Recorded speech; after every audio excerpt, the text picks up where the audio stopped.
to all of you viewers of Equinoxe Television. It's time for the news in the English language. Thank you so much for joining us this evening. Our major stories tonight. Heavy floods at the Manga Williams Avenue in Limbe today perturbed and distorted the cycling program, which had one of its tours through the town of Friendship. Residents were forced out of their houses as the water got to knee level. We take you to the Manga Williams Avenue in Limbe in a moment in this news edition. Plus, the June Parliamentary session has resumed at the Glass House in Douala in Yaoundé. The new president of the National Assembly, Honorable Theodore Datwo, in his opening speech paid tribute to the fallen presidents of the Senate and the National Assembly, the late Marcel Nyat Njifendi and Kabayege Jibril, respectively. The president as well applauded what he described as a successful visit of Pope Leo to Cameroon. Those are our lead stories. Stay with us for details and more in just a moment.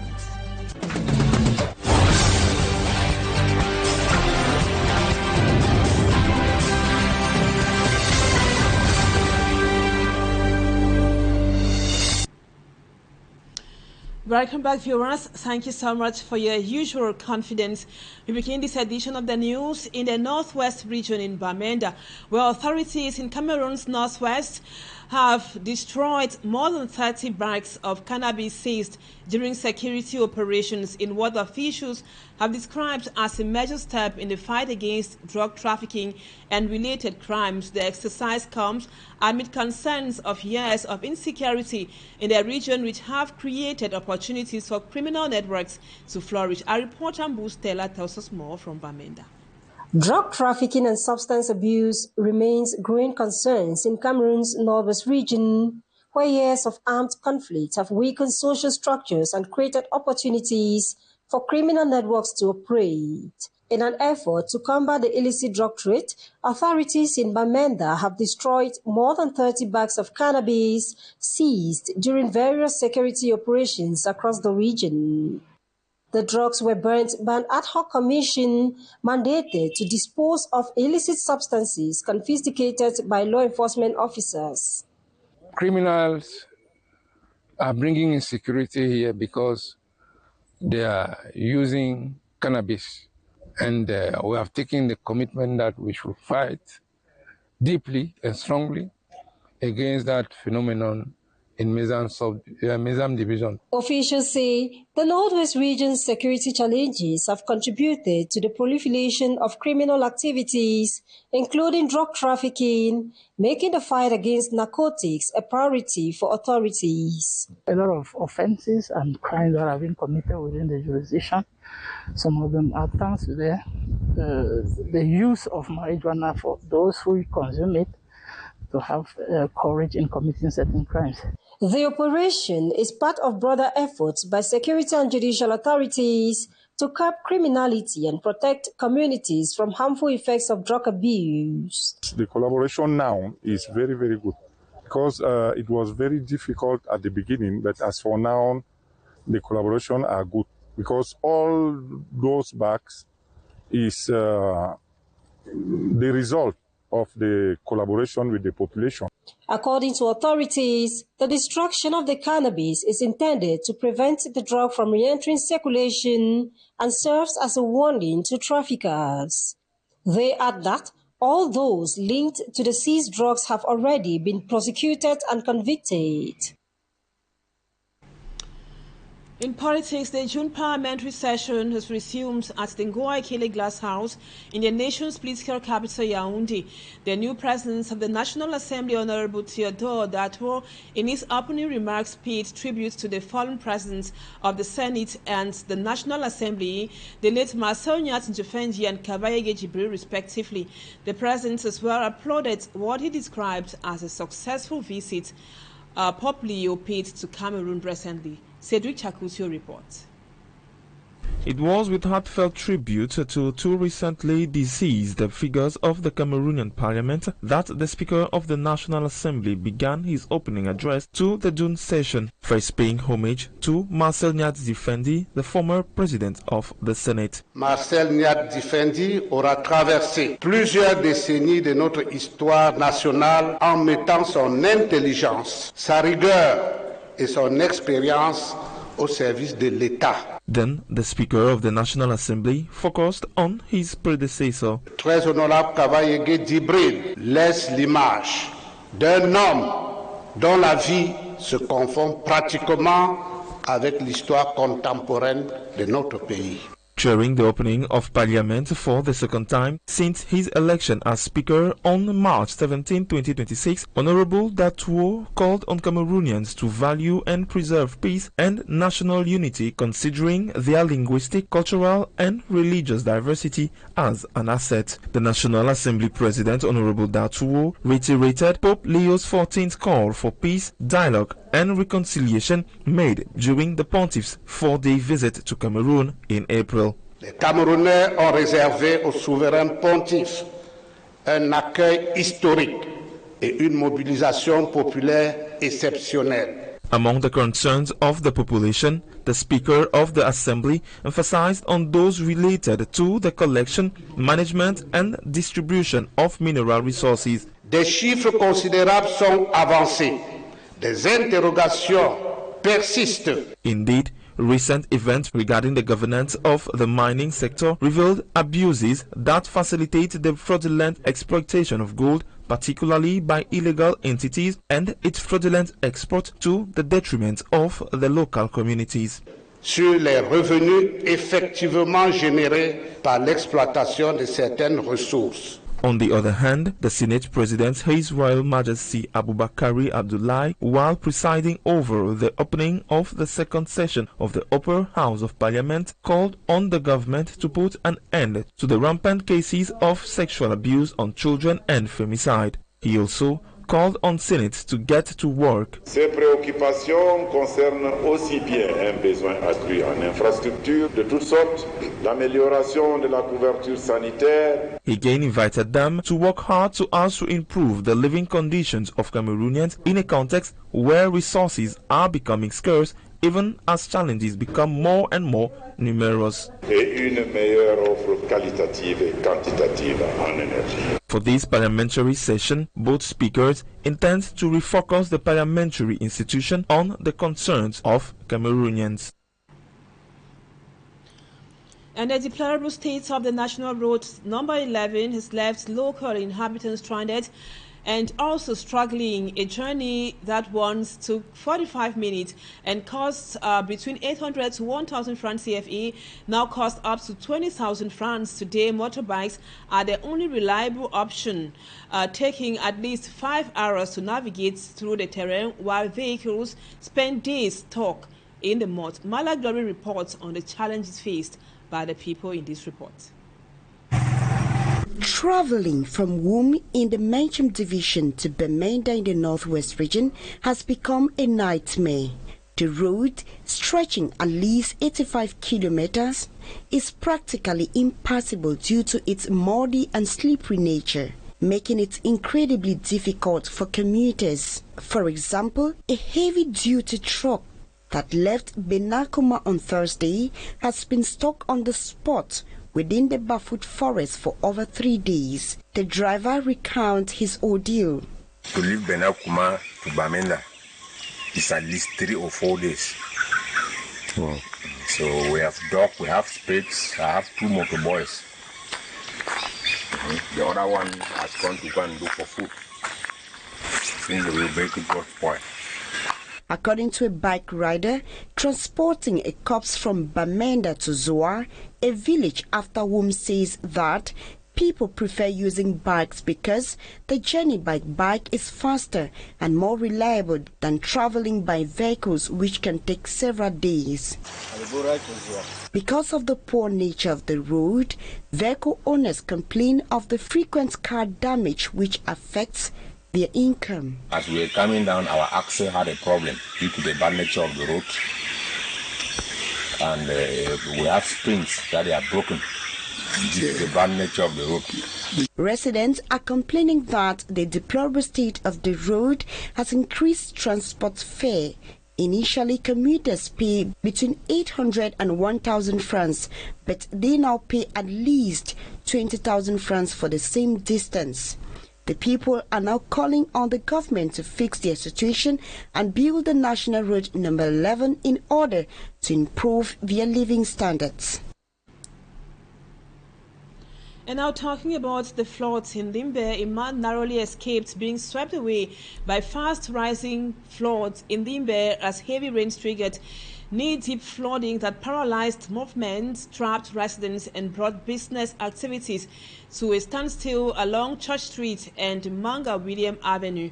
It also perturbed the trajectory of the cycling competition, which had to pass through Limbe. Immaculate Fogwe now tells us about the situation.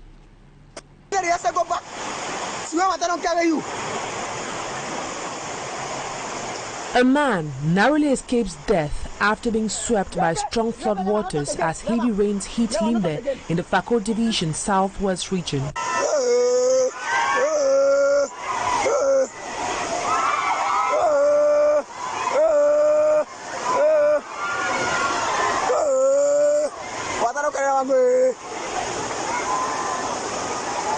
Several older residents were also trapped, struggling to move through rising waters that reached knee level in some areas.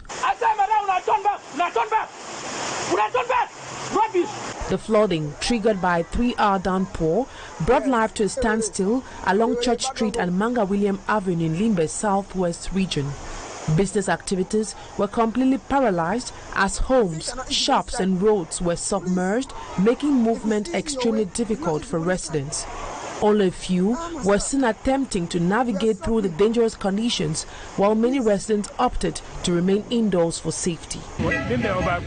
This bike rider explains that he had to stay back home. According to him, those who still ventured outside found it almost impossible to carry out daily activities as a strong current posed a serious risk of being swept away. Visiting the affected areas the following day, activity was gradually resuming as water levels began to drop. However, traders remain worried, warning that the situation could worsen as the rainy season intensifies. The pressure of the water we are really having here is too much. Yesterday, water nearly carried, I think, one brother here yesterday when that rain was falling. Because that rain fell since yesterday, I think it was in the morning, since from 5 o'clock, 3 hours. The main difficulties we are having here is because this year there is no proper drainage. And we are just begging on the government that Limbe municipality has a very poor drainage system, so they should work more on it. And the people of Dockyard, Dam Beach and Church Street, yes, their businesses are not moving. Things are not going when it is rainy season. They are calling for urgent measures to prevent future flooding as they fear repeated disruptions to business and daily life in the area.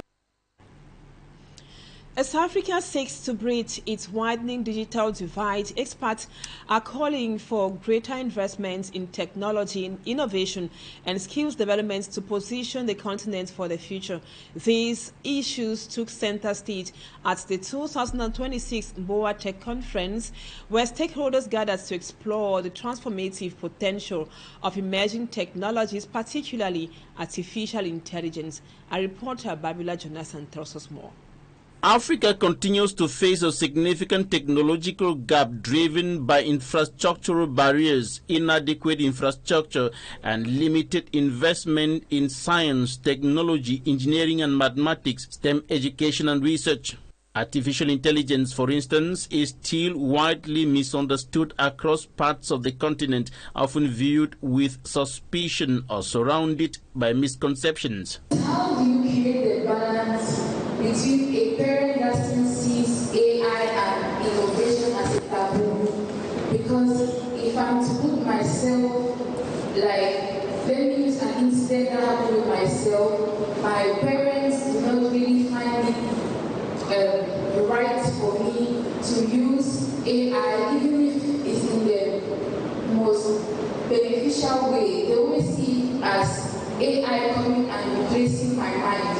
And they always have this thing that they tell me that we become very dull because of the coming of AI. So how do I create a balance between my passion or what I like doing, not being lazy with AI, but just expressing my passion with it, which is a new innovation, and what my parents think. Despite these constraints, technology experts are intensifying efforts to accelerate Africa's digital transformation. This is one of the key objectives of the Mboa Tech Conference. The 2026 edition has brought together engineers, innovators, policymakers, academics, entrepreneurs, and representatives of both public and private institutions. Throughout the event in Douala, participants are being exposed to a wide range of technology-driven initiatives with particular focus on artificial intelligence, its practical application, and the need to dispel the myths and negative perceptions that often surround the technology.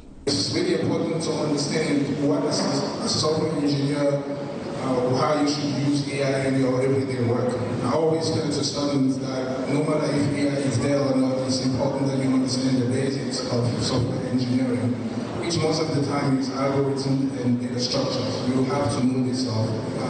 Actually, you need to know those stuff without AI at all. And then AI is just there to help you. You have to treat AI as a partner. So that's also what you should explain to your parents. Maybe for a meeting that will hold within the next few hours, then I can rush to use the tools that are available to get a result faster.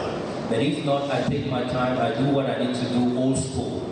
Because as he said, if you don't understand the basics, you'll need it, AI will give you the results. But now, when you get there, you sit down and they say, okay, could you explain what happened here?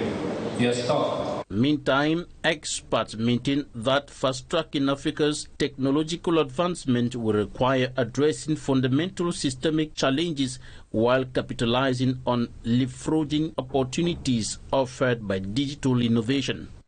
Okay. Away from artificial intelligence, let's talk road safety. Following the recent sanctioning of ride-hailing giants in Cameroon, local operators are denouncing state laxity and unfair competition. They claim this regulatory failure compromises passenger safety and inflicts heavy financial losses on compliant local businesses. In response, these domestic platforms are urging the government to enforce stricter or more strict controls and actively promote economic patriotism. Law Mayeru has more. Taking the opportunity of the Minister of Transport statement sanctioning one of the most prominent ride-hailing for illegal transport operation, promoters and drivers of other local platforms are deploring the public authorities' laxity, which they claim fuel anarchy in the subsector. We saw the communique of the Minister of Transport some weeks back asking one of our competitors to be administratively conform. And we wondered and questioned ourselves how this particular platform has been functioning within the year 2018 till up to the year 2026. 8 years later, after they have satisfied more than 2 million or 3 million customers in Cameroon. So this is the problem we actually face. The unfair competition thus maintained by the non-compliant transport operators caused a huge loss of earning for those in good standing while compromising users' safety. The local initiative that the head of state actually asked Cameroonians to help him to promote made in Cameroon service and product, the government is not really doing her best to encourage us, we the investors, the local investors, to take this local initiative today. They are calling for support from the public authorities, notably to promote made in Cameroon and by extension, encourage economic patriotism. The government, the head of state and the government are supposed to actually take into consideration the local initiative and give them some financial support, technical support, and why not human resource support. So we have not yet had this support from the hands of the government. Regarding the situation of the operators whose digital platform was singled out in the Minister of Transport press release, an official contacted indicated that no communication on the matter is currently planned. It will take place in due course if necessary, they concluded. In sports tomorrow, the FIFA World Cup kicks off in the USA, Canada, and also in Mexico. But there are still some worries, from earthquakes to snake warnings. Host nation headlines are stealing the show, while Canadian government say they are prepared to welcome Somalia's Omar Abdul Kadir Atan, who was denied access into the USA. Mexico on its part takes on South Africa in the opening game that would be on Thursday tomorrow. Sumanji Kan Gabriel. Off hours away, it's the United States, one of 3 host nations that is dominating news cycle in a story of heartbreak and pride. Somalia referee Omar Abdel Kader Atan is back home in Mogadishu. He was denied entry to the United States, ending his historic chance to officiate at the World Cup. But Omar didn't return empty-handed. He was welcomed home to cheers, winning hearts across Africa and beyond. Meanwhile, the 3 Lions nearly had an early scare. A magnitude 6.1 earthquake struck off Cuba's west coast on Tuesday, the strongest in the region since 1880. England, in Orlando, preparing for Wednesday's friendly with Costa Rica, felt the tremors. Players said the ground shook beneath them.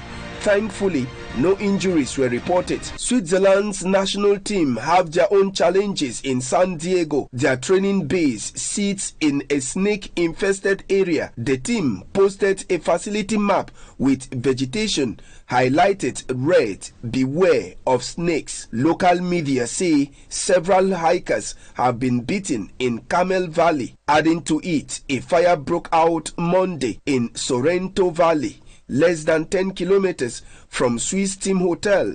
Homes were evacuated, but not the squad's base. California crews contained it by evening. The Swiss FA says FIFA is monitoring the situation and there are no problems for the team so far. Even the opening match host isn't spared. Thousands of striking teachers blocked access to Mexico City's Azteca Stadium on Tuesday, where Mexico faces South Africa Thursday.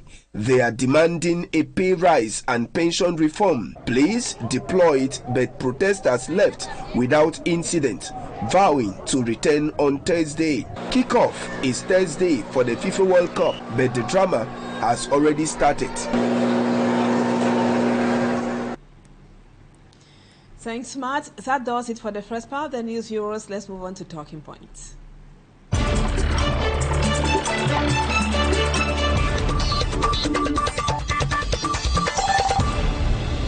Our guest tonight on Talking Point is the Directorate General of Budget of the Department of Budget Preparation at the Ministry of Finance in Yaoundé. Thank you, Mr. Nganji Ransom Nane, for being with us on the news tonight.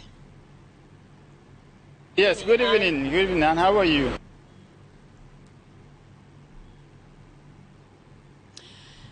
I'm okay, sir. Now, my first question.